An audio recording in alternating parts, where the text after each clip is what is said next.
जय हिंद प्यारे साथियों। मैं आपका अपना दोस्त नवीन सरोहा आप सभी का स्वागत करता हूं हमारे YouTube channel bright success point में। साथियों, आज से हम हिंदी और इंग्लिश की टॉपिक वाइज टेस्ट सीरीज करेंगे। जैसा कि आपको मेरे पीछे ये क्वेश्चन नजर आ रहा होगा, क्वेश्चन हिंदी का, तो आज हम वर्ण विचार का चैप्टर करेंगे टेस्ट के रूप में। 45 क्वेश्चन मैं आपको कराऊंगा और क्वेश्चन का कुछ समय मैं आपको दूंगा ताकि आप साथ के साथ अपना आंसर दे सके, और एक क्वेश्चन में हम काफी बातों का रिवीजन करेंगे। तो अगर किसी ने चैनल को सब्सक्राइब नहीं किया है तो वो चैनल को सब्सक्राइब कीजिए और बेल आइकन को जरूर दबाएं ताकि हमारी क्लास का नोटिफिकेशन साथियों आप तक पहुंचता रहे। तो चलते हैं पहले क्वेश्चन पर। पहला क्वेश्चन क्या कहता है, जरा देखो। पहला क्वेश्चन कहता है कि हिंदी वर्णमाला में कुल वर्णों की संख्या कितनी मानी जाती है। तो साथियों, आपके हिसाब से इसका क्या आंसर होना चाहिए? देखो, इसका जो राइट आंसर है ना वो 52 है। मैं आपको बता दूं, आप सभी को पता है जो स्वर होते हैं वो 11 होते हैं, और अगर मैं व्यंजन की बात करूं तो वो 33 होते हैं, और इसमें मैं अंतस्थ व्यंजन की बात करूं, अंतस्थ व्यंजन 4 होते हैं, यह लव है। और अगर मैं ऊष्म व्यंजन की बात करूं तो भी वो 4 होते हैं, श है। तो ये 11, 33, 44 हो गए, और 44, 60 ये 52 हो गए। इसलिए आपका राइट आंसर क्या होगा? 52 होगा। मेरे ख्याल में आपको समझ में आया होगा। साथियों, अगले क्वेश्चन पर बात करते हैं। अगला क्वेश्चन क्या कहता है, हिंदी वर्णमाला में स्वर कितने होते हैं? आपके सामने आंसर है, अपने हिसाब से आंसर दीजिए। और ये क्वेश्चन काफी आसान है, सभी को पता है। इसका राइट आंसर क्या होगा? इसका राइट आंसर होगा साथियों 11, क्योंकि आपको पता है 11 स्वर होते हैं, लेकिन हम बात करते हैं अंग और अ के ऊपर। साथियों, ये स्वर में काउंट नहीं आते, इनको बोलते हैं अयोग वाहा। क्या बोलते हैं? अयोग वाहा। इनका किसी भी व्यंजन के साथ कभी योग नहीं होता, इसलिए इन्हें अयोग वाहा बोलते हैं। और आपको एक बात ध्यान में रखनी है, बताया गया था आपको कि भी जो अंग के जैसे जिसके ऊपर अनुस्वार होता है ना, वे ज्यादातर शब्द तत्सम होते हैं, और जिसके ऊपर ये चंद्र बिंदु मिलेगा वे ज्यादातर शब्द तद्भव होंगे। तो आपको इन बातों का भी पता लगा, उम्मीद करता हूं समझ में आया होगा। अगले क्वेश्चन पर चलते हैं। व्यंजन वर्णों की संख्या कितनी होती है? अगर ये क्वेश्चन डायरेक्ट आपके पास आ जाता है तो बताइए आप मुझे, इसका राइट आंसर क्या होगा? ऑप्शन आपके सामने है साथियों। इसका जो राइट आंसर है ना वो होगा आपका 33। कैसे होगा उस पर चर्चा कर लेते हैं। देखो, आपको पता है सपर्श व्यंजन कितने होते हैं? सपर्श व्यंजन होते हैं 25, यानी 25 होते हैं। कौन कौन से? क वर्ग, च वर्ग, ट वर्ग, त वर्ग, प वर्ग। उसके अलावा अंतस्थ व्यंजन होते हैं य लव, ये होते हैं 4, और इसके अलावा ऊष्म व्यंजन होते हैं श ये होते हैं 4, और टोटल मिलाकर ये हो गई 33। तो 33 आपका राइट आंसर है। अगले क्वेश्चन पर चलते हैं। री किस प्रकार का स्वर है? साथियों, ये क्वेश्चन भी आपके लिए काफी इंपॉर्टेंट है। री किस प्रकार का स्वर है? तो आपने देखा होगा कि मात्रा के आधार पर जो स्वर है उनका वर्गीकरण 3 प्रकार से होता है। एक होता है हर्स्व स्वर। हर्स्व स्वर में क्या होता है? ऐसे स्वर जिनका उच्चारण कम से कम समय में हो, बहुत कम समय लगे। तो इसका राइट आंसर तो वैसे ए होगा, क्योंकि हर्स्व स्वर में ए, छोटी ई, छोटा ऊ और री ये आते हैं, और ये टोटल मिलाकर 4 होते हैं। उसके बाद दीर्घ स्वर पे बात करें, ये संख्या में तो 7 होते हैं। आ, बड़ी ई, बड़ा ऊ, ए, आई, ओ, औ। मेरे ख्याल में समझ में आया होगा। आगे चलते हैं हम। अगला क्वेश्चन क्या कहता है, ए और ऐ किस प्रकार के स्वर हैं? ए और आई, अभी अभी बताया है ए और आई के बारे में, ये दीर्घ स्वर है और ये साथ होते हैं। ए और आई दीर्घ स्वर होते हैं, इसमें कोई ऐसी बात नहीं है। छठा जो क्वेश्चन है वो क्या कहता है, ओ और औ किस प्रकार के स्वर है? बताइए साथियों, आपके सामने ऑप्शन दे रखे हैं, अपने मन में सोच लिया अगर आपका राइट आंसर क्या है, उसके बाद मैं आपको बताऊंगा। ओ और औ है ना जो, वो किस प्रकार के स्वर है, अभी अभी बताया है वो, इसके तो ऑप्शन अलग है। ओ और औ किस प्रकार के स्वर है, चलो बात कर लेते हैं। देखो, मैं अगर ओ की बात करूं ना, मैं अगर ओ की बात करूं तो ये ए प्लस ऊ से मिलकर बना है ओ, और ए प्लस बड़े वाले ऊ से मिलकर बना है औ। ठीक है, और आप सारे जानते हो ए का उच्चारण स्थान होता है कंठ, और ऊ का क्या होता है, ओष्ठ, और ये दोनों के मेल से बना है तो ये टोटल मिलकर बन गया कंठोष्ठ। ये क्वेश्चन नहीं है, अगला क्वेश्चन है ये जो लॉजिक आपको बताया, इसका लॉजिक आपको बताया गया है। देखिए, ए प्लस ऊ, ओ बन गया, और ए प्लस ये औ बन गया। तो साथियों, ए का उच्चारण स्थान कंठ होता है और ऊ का ओष्ठ होता है, और ये दोनों के मेल से बना है तो इसका राइट आंसर क्या होगा, कंठोष्ठ।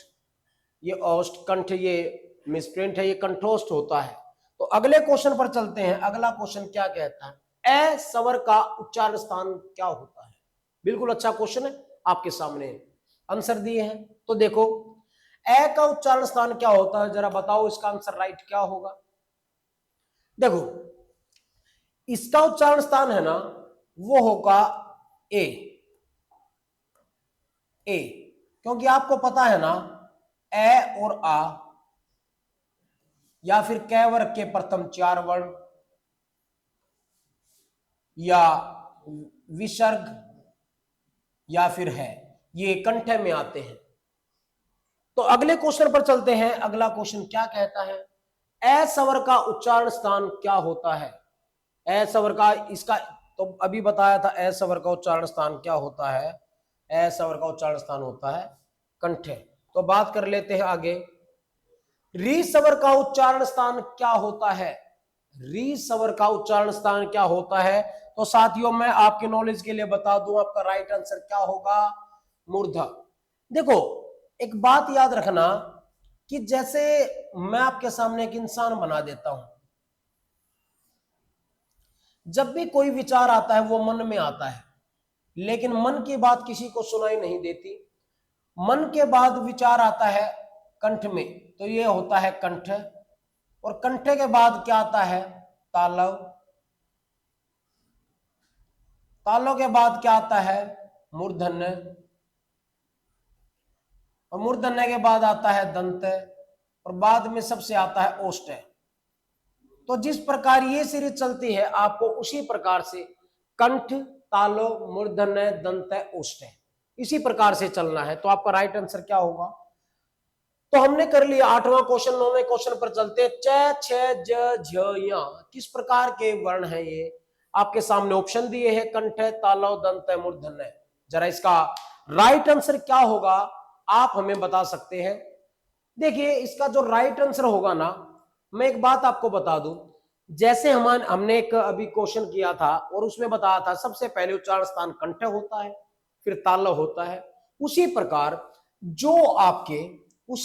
जो आपके वर्ग होते हैं ना, जैसे कै वर्ग है, कै वर्ग है, ये सबसे पहले होगा कंठ। च वर्ग है, दूसरे नंबर पर आता है तालव। ट वर्ग है, तीसरे नंबर पर आता है मूर्धन्य। मूर्धन्य मसूड़े होते हैं। उसके बाद आता है तय वर्ग। तय वर्ग चौथे नंबर पर आता है दंत। उसके बाद आता है पै वर्ग, और पै वर्ग जो है वो आता है दोस्तों ओष्ठ। जिस प्रकार कंठ, तालव, मूर्धन्य, दंत, ओष्ठ ये सीरियल में होते हैं, उसी प्रकार कै वर्ग, च वर्ग, टे वर्ग, ते वर्ग, पे वर्ग को भी आप सीरियल के अनुसार ऐसे लगा लेंगे। तो च वर्ग है ना, दूसरे नंबर का वर्ग है, दूसरे नंबर पर क्या आता है, तालो आता है। तो यहां पर आपका राइट आंसर हो गया। मेरे ख्याल में आपको समझ में आ रहा होगा। 10वां क्वेश्चन क्या कहता है, 10वां क्वेश्चन कहता है ट ठ ढ ढ ये किस प्रकार के वर्ण होते हैं। क्वेश्चन आपके ऑप्शन आपके सामने दिए हैं, जल्द से जल्द आप इसका आंसर दीजिए। इसका राइट आंसर क्या होगा आप बता दीजिए।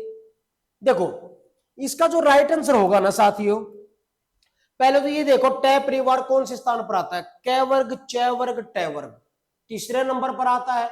तीसरे नंबर पर कौन सा आता है, कंठ, तालो, मूर्धन्य। तो आपका राइट आंसर क्या होगा, मूर्धन्य। अभी आपके सामने टेबल बताई थी। तो अगले क्वेश्चन पर चलते हैं। अगला क्वेश्चन कहता है त थ ध ध न किस प्रकार के वर्ग के वर्ण है। तो साथियों ये क्वेश्चन आपके लिए है, बताइए जरा इसका राइट आंसर क्या होता है। देखो आप आंसर अपने मन ही मन सोच लिया करो कि इसका राइट आंसर क्या होगा, क्योंकि ज्यादा लंबी क्लास में फिर बोरिंग महसूस होता है, इसलिए कम समय में ज्यादा कंटेंट हमें पढ़ना है और बिल्कुल डिटो क्वेश्चन उठा रखे हैं आपके लिए जो पेपर से रिलेटेड है। साथियों देखो त थ ध ध न किस प्रकार के वर्ण है, ये दे दिया होगा इसका आंसर। देखो कै वर्ग, च वर्ग, टे वर्ग, ते वर्ग चौथे नंबर का परिवार है। उसी प्रकार कंठ, तालो, मूर्धन्य, दंत। तो ये जो तय वर्ग है ये आता है किसमें, ये आता है दंत में। आपका राइट आंसर ये हुआ। साथियों अभी तक अगर किसी ने चैनल को सब्सक्राइब नहीं किया है वो चैनल को सब्सक्राइब कीजिए और बेल आइकन को जरूर दबाएं। और अगर आप ऑफलाइन भी तैयारी करना चाहते हैं तो आपके अपने शहर गोहाना में आप सभी का स्वागत करते हैं। और मेन फुहारा चौक अंबेडकर चौक पर आइए और यहां bright success point coaching centre पर पढ़ने का फायदा उठाइए। अगला क्वेश्चन चलते हैं, अगले क्वेश्चन पर चलते हैं। अगला क्वेश्चन क्या कहता है, प फ ब भ म किस प्रकार के वर्ग हैं। आपने देखा कि कै वर्ग, च वर्ग, टे वर्ग, ते वर्ग, पे वर्ग पांचवा परिवार है। उसी प्रकार जो उच्चारण स्थान होता है उसमें देखिए कंठ, तालो, मूर्धन्य, दंत, ओष्ठ पांचवें नंबर पर आता है ओष्ठ। तो आपका राइट आंसर भी क्या होगा, आपका राइट आंसर भी क्या होगा, ओष्ठ। उम्मीद करता हूं समझ में आ रहे होंगे। अगला क्वेश्चन क्या कहता है, यह रह ये क्या कहलाते हैं। देखो आपका क्वेश्चन डिपेंड करेगा हमेशा ऑप्शन के ऊपर। तो जरा इसका आंसर बता दीजिए, कमेंट सेक्शन में जरूर लिखिए। यह रह ये कहलाते हैं, आपका जो ऑप्शन है वो क्या कहता है। देखो वैसे यह रह इनको आप अंतस्थ व्यंजन भी बोल सकते हैं, अंतस्थ व्यंजन चार होते हैं, यह व। लेकिन यहां ऑप्शन के हिसाब से हम चलेंगे, ये ऊष्म व्यंजन है, सपर्श व्यंजन है, घोष व्यंजन है या फिर अर्ध स्वर है। देखो यहां पर घोष का मतलब कंपन, यह व ये घोष भी इसका राइट आंसर हो सकता है, घोष। और अर्ध स्वर भी इसका राइट आंसर हो सकता है, ये अर्ध स्वर भी होते हैं, यह और वह अर्ध स्वर होते हैं। तो इस क्वेश्चन को देख लेना, बाकी मैंने आपको दोनों आंसर बता दिए हैं। अगला क्वेश्चन क्या कहता है, श है ये क्या कहलाते हैं। देखो साथियों अगर ऐसा क्वेश्चन आपके एग्जाम में आ जाता है तो क्या कहलाता है जरा आप इसका आंसर पहले दे दे, बाद में मैं आपको बता देता हूं। देखो श है ये ना, इनके उच्चारण स्थान में, इनके उच्चारण करते वक्त हमारे मुख से गर्म हवा निकलती है। आप इनका उच्चारण करके देखोगे ना, आपके मुख के पास हाथ डाल के देखो, यहां पर श है। तो जब आप बोलोगे तो गर्म हवा आपके मुख से निकलेगी और गर्म को बोलते ऊष्म। तो इस प्रकार के जो शब्द होते हैं, इस प्रकार के जो व्यंजन कहलाते हैं साथियों, वो कहलाते हैं ऊष्म व्यंजन। नासिका व्यंजन उनको बोलते हैं प्रत्येक वर्ग का पांचवा वर्ण। जैसे आपने देखा होगा ये न, ये नासिका व्यंजन होते हैं। और अर्ध स्वर होते हैं यह और वह। और संयुक्त अक्षर क्या होते हैं, संयुक्ताक्षर क्या होते हैं? अक्षय, त्रय, इज्ञ और श्रेय। तो साथियों आपके सामने सारे ऑप्शन बता दिए गए हैं, उम्मीद करता हूं समझ में आ रहा होगा। अगला क्वेश्चन क्या कहता है, देखो, श किस स्थान का व्यंजन है? श जो है वो किस स्थान का व्यंजन है? तो मैं आपको बता दूं साथियों, जो श है ना वो आपका तालव है। तालों में कौन कौन से आते हैं मैं बता दूं आपको, ई, बड़ी ई और च वर्ग के प्रथम 4 वर्ण, य और श, ये आते हैं आपके तालों में। अगर कई बार क्वेश्चन पूछ लिया जाए तो आपके सामने मैंने बता दिया है। अगला जो क्वेश्चन है वो क्या कहता है, जो ये श है ना ये किस प्रकार का व्यंजन है? साथियों इसका आंसर आप लोगों को देना है कमेंट सेक्शन में, जल्दी इसका आंसर दीजिए आप।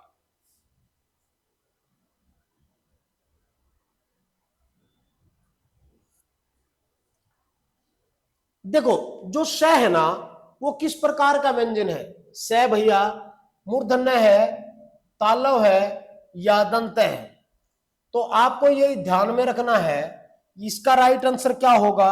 मूर्धन्य। क्या होगा? मूर्धन्य।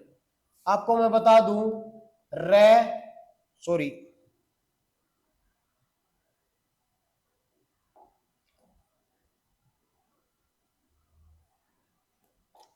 हाँ, रे और ये जो श है ना ये मूर्धन्य होते हैं।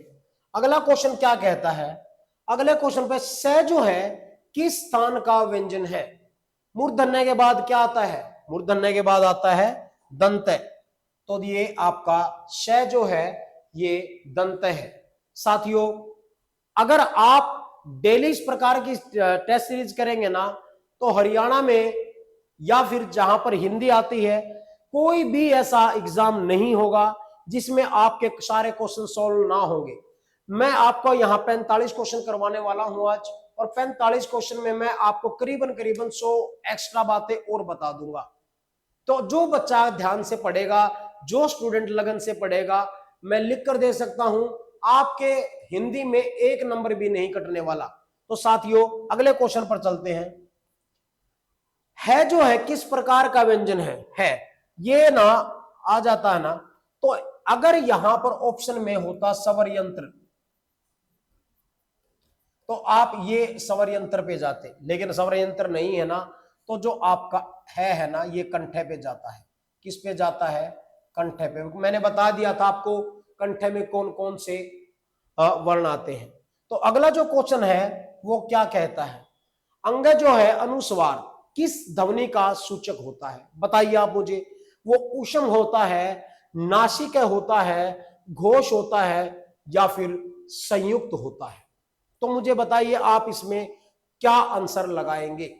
देखो साथियों अगर ये क्वेश्चन आपके एग्जाम में आ जाता है तो आप क्या करेंगे, ये होता है अनुस्वार। ये क्या होता है? एक सेकंड भैया,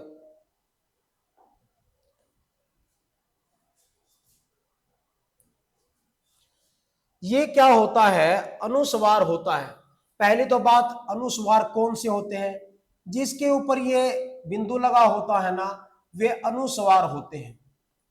अनुस्वार उनको बोलते हैं जिनके उच्चारण करते वक्त नाक से हवा निकले, लेकिन जिसके ऊपर ये चंद्र बिंदु होता है ना उनको अनुनासिक बोलते हैं। अर्थात ऐसे वर्ण जिनका उच्चारण करते वक्त नाक और मुख दोनों से हवा निकले। तो ये किस में आते हैं? ये आते हैं साथियों नासिका में। ये आते हैं किस में? नासिका में। आपका राइट आंसर होगा बी। अगला क्वेश्चन क्या कहता है? अगला क्वेश्चन कहता है कि जो ये विसर्ग है किसका घोतक होता है? तो आप मुझे बताइए ये है जो ये क्या होता है?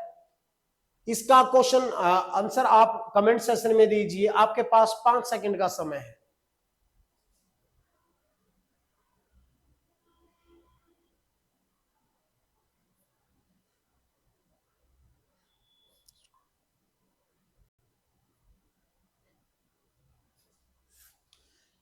देखो साथियों आपने इसका आंसर दिया है, देखो इसका जो राइट आंसर होगा ना वो होगा श्वास विसर्जन।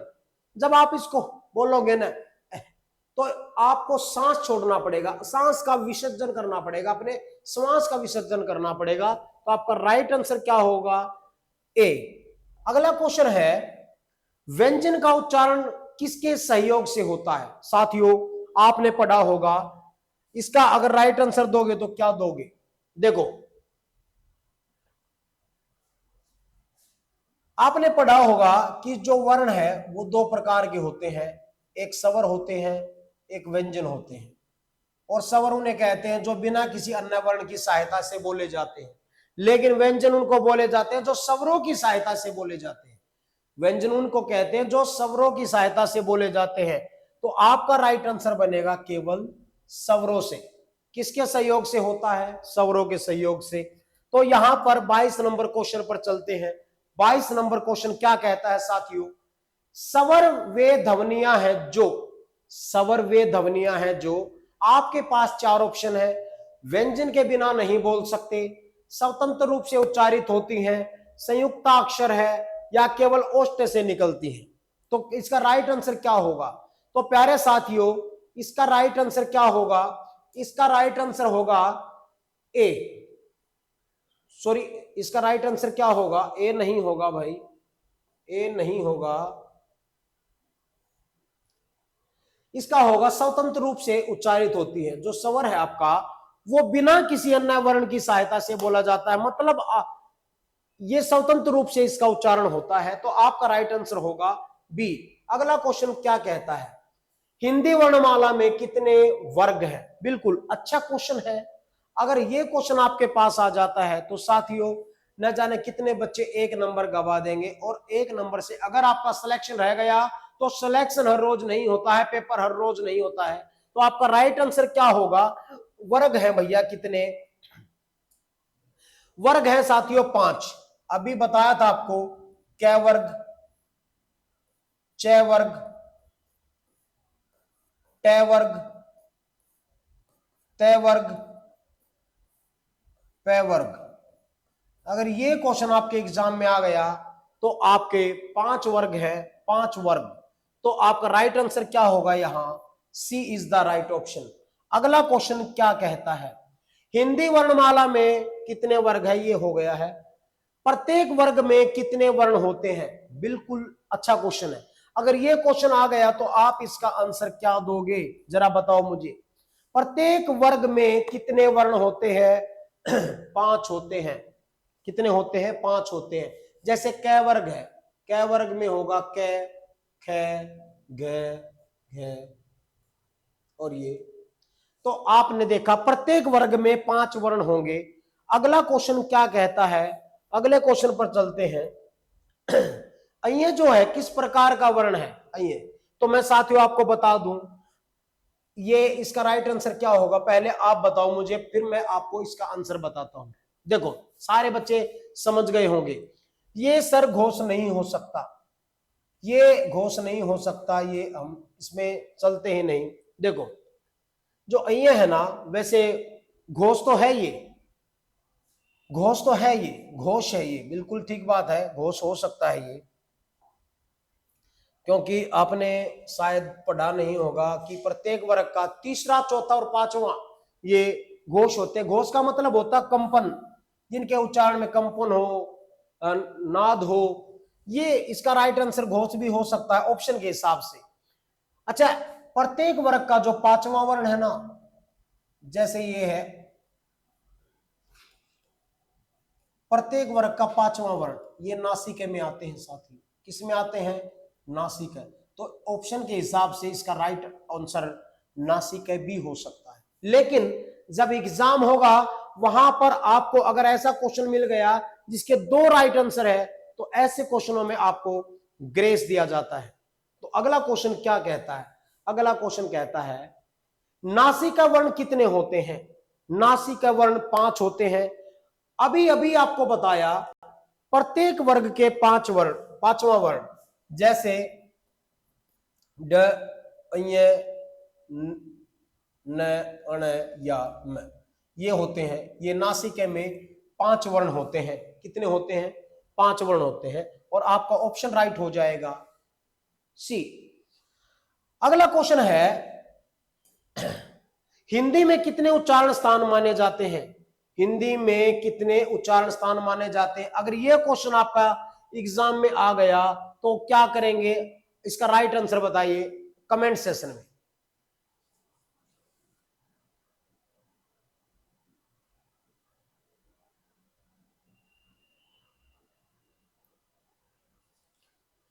तो साथियों, बताया आपने, किसी ने कोई आंसर दिया, किसी ने कोई आंसर दिया, लेकिन मैं बता दूं आपके उच्चारण स्थान 5 होते हैं। मैंने इंसान बनाया था, पहले होता है कंठ, तालव, मूर्धन्य, दंत, ओष्ठ,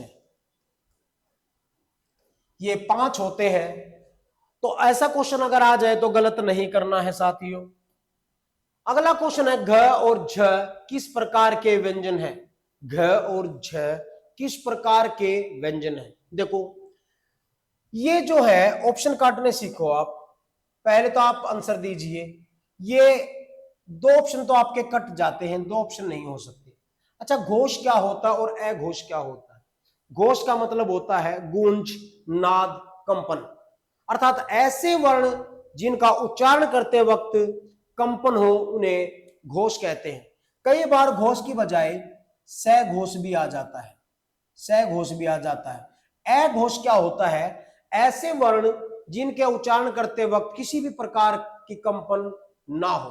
और मैं बता दूं आपको कि प्रत्येक वर्ग का पहला और दूसरा, मान लो प्रत्येक वर्ग का पहला और दूसरा, पहला और दूसरा, ये तो होते हैं अघोष, लेकिन प्रत्येक वर्ग का तीसरा, चौथा और पांचवा वर्ण होते हैं सघोष। तो एक बात बताओ मुझे, ये जो घ है ना, ग, घ, ये चौथा वर्ण है, बिल्कुल ये घोष है। अच्छा, झ है जो च, छ, ज, छ, ये भी क्या है? घोष है। तो आपका राइट आंसर क्या हुआ? ए इज द राइट ऑप्शन। साथियों, अगले क्वेश्चन पर चलते हैं। अगला क्वेश्चन क्या कहता है? क और ख किस प्रकार के व्यंजन है? क और ख किस प्रकार के व्यंजन है? पहली तो बात ये आप बताइए, इसका राइट आंसर क्या होगा? देखो साथियों, नासिका नहीं हो सकता, ऊष्म नहीं हो सकता, या तो घोष होगा या अघोष होगा। अभी अभी एक आपको बताया था, प्रत्येक वर्ग का पहला और दूसरा वर्ण, पहला और दूसरा वर्ण अघोष होते हैं, लेकिन क और ख पहला और दूसरा ही तो है, इसलिए राइट ऑप्शन आपका क्या होगा? अघोष होगा। क्या होगा? अघोष। अगले क्वेश्चन पर चलते हैं। अगला क्वेश्चन क्या कहता है? अक्षय जो है किस प्रकार का वर्ण है? ये बिल्कुल अच्छा क्वेश्चन है। अगर ये क्वेश्चन आपके एग्जाम में आ जाए तो क्या करेंगे?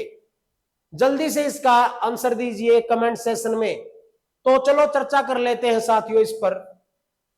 देखो, यहां पर ये घोष नहीं, अक्षय जो है इस पे घोष नहीं है, ऊष्म नहीं है। अच्छा, ये नासिके भी नहीं है, यह है संयुक्त अक्षर। और संयुक्त अक्षर कितने होते हैं? ये 4 होते हैं, अक्षय, त्रय, इग्गय या फिर शर। ठीक है, तो आपका राइट आंसर क्या होगा? ए इज द राइट ऑप्शन। अगले क्वेश्चन पर चलते हैं। अगला क्वेश्चन क्या कहता है? त्रय किससे मिलकर बना है? ये क्वेश्चन ऐसे ऐसे क्वेश्चन है ना साथियों, ये बहुत बार पेपर में आते हैं। अगर ये क्वेश्चन आपका एग्जाम में आ गया ना तो गलत होने के चांसेस काफी बढ़ जाते हैं। जल्द से इसका आंसर दीजिए। देखो, मैं आपको बता देता हूं, आपने इसका आंसर दे दिया होगा। देखो, ये जो 4 है ना, अक्षय, त्रय, इग्गय और श्रय, ये 4 संयुक्त वर्ण होते हैं, संयुक्त व्यंजन होते हैं। अक्षय का किससे मिलकर बनेगा? ये क या स, या तो ऐसे बना लो या फिर क प्लस स प्लस ए, क्योंकि आप सभी को पता है जिसके नीचे हलंत होता है ना वो आधा होता है। यहां इसके नीचे हलंत नहीं है तो इसका मतलब ए इसी में छुपा है। या फिर तय प्लस र, या तय प्लस र प्लस ए, जय प्लस अय या ज प्लस अय प्लस ए। सरेगा से प्लस रे या से प्लस रे प्लस ए। अगर ये क्वेश्चन आ जाए और इनमें से ना हर पेपर में कोई ना कोई क्वेश्चन देखने को मिलेगा, तो यहां पर आपको इन बातों का ध्यान रखना है कि ये किससे मिलकर बनेंगे। तो या तो कई बार ऐसा भी ऑप्शन दे सकता, दोनों ऑप्शन में दे देगा ए एंड बी, कुछ ऐसा भी ऑप्शन आपको दे देगा। साथियों, आपका क्वेश्चन हमेशा डिपेंड करेगा ऑप्शन के ऊपर। अगले क्वेश्चन पर चलते हैं। ये जो है किससे मिलकर बना है, तो आप समझ गए होंगे। अब यहां पर थोड़ी सी गलती है। थोड़ी सी गलती क्या है, यहां पर ना इनके नीचे हलंत होना चाहिए। देखो ऐसे, तब जाकर आपका क्वेश्चन राइट होगा। इग्गा जो बनेगा j प्लस अय से बनेगा। अगले क्वेश्चन पर चलते हैं मित्रों। कंठे से कौन से स्वर निकलते हैं? कंठे से कौन से स्वर निकलते हैं? मैंने बताया तो था। अब आप बताइए, आपने कितना ध्यान से पढ़ा है? इसका राइट आंसर क्या होगा? इसका राइट आंसर क्या होगा साथियों? देखो, जो री है ना वो मूर्धन है। क्या बात है। उ और उ ये ओष्ठ है, ये तालव और ये कंठ है। तो कंठे से निकलते हैं ए और आ। उम्मीद करता हूं हर बात आपको समझ में आ रही होगी। चलते हैं नेक्स्ट क्लास पर, नेक्स्ट क्वेश्चन पे। तालु से कौन से स्वर निकलते हैं? अभी बताया। तो मेरे ख्याल में अभी ज्यादा देर नहीं हुई है। तालु में ई और ई आता है। ये तालु है, ये ओष्ठ है, और ये कौन से हैं? देखो साथियों, जो ए है ना, ये ए प्लस ई से बना है ए, और ए प्लस बड़ी ई से बना है आई।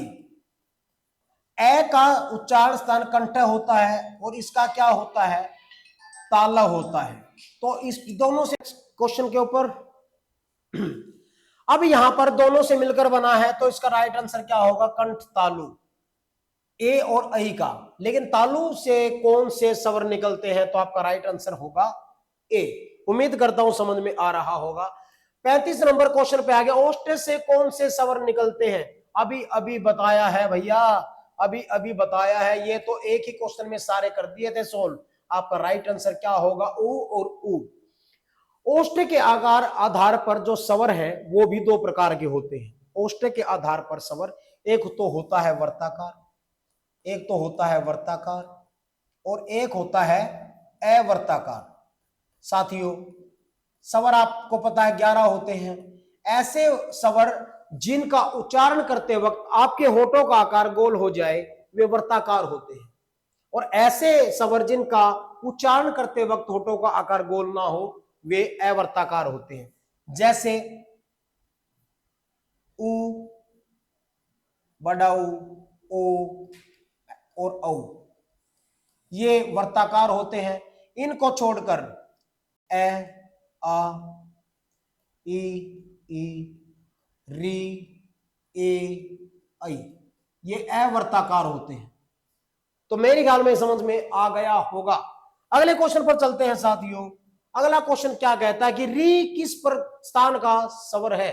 और ये कितनी बार क्वेश्चन आ गया भाई पेपर में। मेरे ख्याल में अगर ये सारे क्वेश्चन कर लिया ना तो आपको कंठस्थ हो जाएंगे। पेपर में क्वेश्चन आ गया ना, आपसे कोई ऐसा चांस नहीं है कि गलत हो जाए, कोई ऐसा चांस नहीं है। अगर किसी बच्चे की हिंदी कमजोर है तो आप इस वीडियो को थोड़ा स्पीड बढ़ाकर दोबारा से देख लीजिए। जीवन में कभी भी आपका हिंदी में नंबर नहीं कटेगा। तो री का उच्चारण स्थान क्या है? री का उच्चारण स्थान क्या है भाई? री का उच्चारण स्थान है मूर्धा। तो अगले क्वेश्चन पर चलते हैं। अगला क्वेश्चन क्या कहता है? देखो, ए और ए किस स्थान के स्वर? अभी मैंने आपको बताया था साथियों, पहले आप आंसर दे दीजिए। देखो, यहां पर ए जो बनी है ना, ए प्लस ई से बनी है, छोटी ई से ए, और ए प्लस बड़ी ई से बनी है आई। ए का उच्चारण स्थान क्या है? ए का उच्चारण स्थान क्या है? ए का उच्चारण स्थान क्या है भाई? देखो, ए का उच्चारण स्थान है कंठ, ए का उच्चारण स्थान है कंठ है और ई का क्या है तालु, तो ये कंठ प्लस तालु, तो आपका राइट आंसर क्या हुआ ए। अगले क्वेश्चन पर चलते हैं। अगला क्वेश्चन क्या कहता है, ओ और औ किस प्रकार के स्वर है। ये क्वेश्चन मेरे ख्याल से 2 बार आया है, फिर भी कर लेते हैं इसको। देखो ए प्लस उ ये बन गया ओ, और ए प्लस बड़ा उ ये बन गया औ, और ए का उच्चारण स्थान कंठ होता है और उ का उच्चारण स्थान क्या होता है, उ का होता है ओष्ठ, उ का क्या होता है ओष्ठ, और ये दोनों मिलकर बन गए, ये हो गया कंठोष्ठ, तो ए इज द राइट ऑप्शन। अगले क्वेश्चन पर चलते हैं। अगला क्वेश्चन क्या कहता है, अर्ध स्वर का अर्थ है जो स्वर और व्यंजन दोनों के समान हो, जो केवल व्यंजन हो, जो ऊष्म हो, या जो संयुक्त हो। यानी आपके हिसाब से मेरे ख्याल में एक भी बच्चे का गलत नहीं होना चाहिए। ऑप्शन के हिसाब से आपका राइट आंसर अर्ध स्वर, जिसमें स्वर और व्यंजन दोनों के गुण हो। और आपको पता है ना साथियों, यह और वह ऐसे 2 व्यंजन होते हैं। अगले क्वेश्चन पर चलते हैं। अगला क्वेश्चन कहता है अघोष व्यंजन कौन से होते हैं। क्या बात है, अघोष प्रत्येक वर्ग का पहला दूसरा अघोष होते हैं। देखो क वर्ग का पहला दूसरा, क वर्ग का पहला दूसरा अघोष, च वर्ग का पहला दूसरा, ट वर्ग का पहला दूसरा, त वर्ग का पहला दूसरा। आपका राइट आंसर यही होगा। अगले क्वेश्चन पर चलते हैं भाई। घोष व्यंजन कौन से होते हैं, घोष व्यंजन कौन से होते हैं। एक बात बताओ मुझे साथियों, प्रत्येक वर्ग का पहला दूसरा ये आपका ऑप्शन नहीं हो सकता, क्योंकि ये ऑप्शन नहीं हो सकता। च और छ ये भी प्रत्येक वर्ग का पहला दूसरा है। श और श इनमें घोष कंपन नहीं हो रही है, तो आपके 3 ऑप्शन कट गए। ए इज द राइट ऑप्शन, क्योंकि बताया था प्रत्येक वर्ग का पहला और दूसरा ये तो अघोष व्यंजन होते हैं, सॉरी अघोष, लेकिन प्रत्येक वर्ग का तीसरा चौथा पांचवा ये सघोष या घोष होते हैं। ग और घ, द और ध, ब और भ, ठीक है ना। ये तीसरा चौथा तीसरा चौथा तीसरा चौथा, तो आपका राइट आंसर यही हुआ। चलते हैं नेक्स्ट क्लास क्वेश्चन पे। हिंदी वर्णमाला का अंतिम वर्ण कौन सा होता है। बिल्कुल राइट क्वेश्चन है। बताइए आप, हिंदी वर्णमाला का अंतिम वर्ण कौन सा होता है। मेरे ख्याल में आंसर आ गया होगा। ये तो भैया स्वर है, ये तो आएगा ही नहीं। अक्षय नहीं आएगा, है नहीं आएगा, राइट आंसर होगा बी, क्योंकि इज्ञ से जो ज्ञानी होता है ना, वो आपका आंसर होता है लास्ट, अंतिम वर्ण होता है। कितने अच्छे अच्छे क्वेश्चन दे रखे हैं साथियों। हिंदी वर्णमाला का पहला वर्ण कौन सा होता है। पहला वर्ण, देखो वर्ण 2 प्रकार के होते हैं, वर्ण 2 प्रकार के होते हैं। एक होता है साथियों स्वर और एक होता है व्यंजन, और मेरे ख्याल में स्वर पहले आते हैं और पहला ही स्वर क्या होता है ए, तो आपका राइट आंसर बनेगा ए। तो अगला क्वेश्चन कर लेते हैं। अगला क्वेश्चन क्या कहता है, कैसे न तक के वर्ण क्या कहलाते हैं। क्या बात है, मैंने आपको बताया था ना, जो उच्चारण स्थान है वो 5 प्रकार से होता है, कंठ, तालव, मूर्धन्य, दंत, ओष्ठ। तो क वर्ग, च वर्ग, ट वर्ग, त वर्ग, प वर्ग, पांचों है ये। तो पहला पहले के साथ ही चलेगा, तो आपका राइट आंसर क्या होगा कंठ। अगले क्वेश्चन पर चलते हैं। ये आपका लास्ट क्वेश्चन होगा, च से अ तक के वर्ण क्या कहलाते हैं। बिल्कुल ये दूसरे नंबर का वर्ग है, कंठ के बाद तालु आता है, तो आपका राइट आंसर क्या हो गया, आपका राइट आंसर क्या हुआ साथियों, ये हो गया तालो। क्या हो गया तालो। तो साथियों हमने आज की क्लास में 45 क्वेश्चन कर लिए हैं, 45 क्वेश्चन कर लिए हैं। अगर आपने ध्यान से पढ़ा है, लगन से पढ़ा है, अगर आप मेहनती हो और अपने माँ बाप का सपना साकार करना चाहते हो, तो आप ऐसे ही हमारे साथ बने रहिए।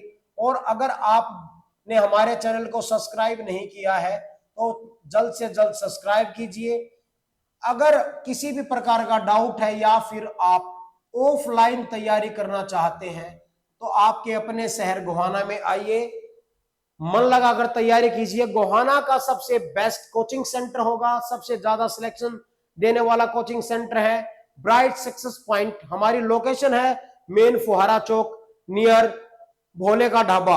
तो आइए बने रहिए हमारे साथ, मिलकर इस सिलेक्शन लेते हैं और इस देश का नाम रोशन करते हैं। जय हिंद, जय भारत।